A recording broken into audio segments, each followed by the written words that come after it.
আমার নাম হলো এলেজা, উদ্দেশ হলো শরীয়তপুর, পদ্মা সেতু ব্রিজের কাছে। আমরা ওখানে থাকি হলো করাইল বস্তিতে। 15 বছর ধরে আইছি। আমার জামাই আছে, আমার 3টা পোলাপান, একটা ছেলে 2টা মেয়ে। আগে তো অনেক থাকা চলাফেরা অনেক কষ্ট হইতো, ওখানে আর কি একটু সুবিধা হয়েছে, পানির কিংবা কারেন্টের সব কিছুরই একটু ওখানে একটু ভালো হয়েছে। আগে বারাদা থাকলেও অনেক কষ্ট করছে, এখন একটু উন্নতর মধ্যে আইছে।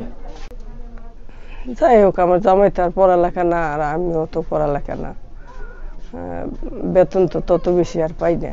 তবু আর কি আমরা চলি, কোন রকম চলে যাইতেছি, পোলাপানটি একটু পড়াইতেছি, এইটাই। আমার খাইয়ে নেই এখনো আয় নাই আর কি। সকালে ঘুমাতে নিতে নামাজ পড়ি, পরে সকালে ঘরের ডাক করি, ঘরের কাম কাজ সারিয়া বাসায় যাই।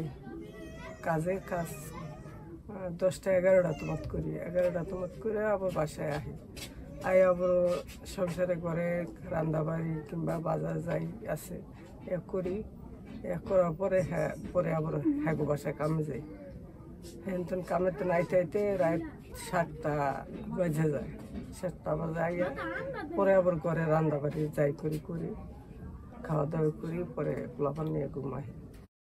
মনে করে কি এদারে তো পোলাপান আছে, জামাই আছে, এগুলো থিয়েটার আর যাওয়ানো যায় না। পরে এখানেই থাকি, বছর পর 6 মাস পরে একদিন যাইয়া 2-3 দিন থাকি, পরে আবার আইয়া পড়ি।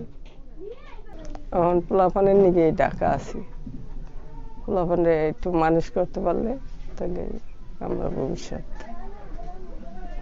আর তার কিছু করতে পারিনি।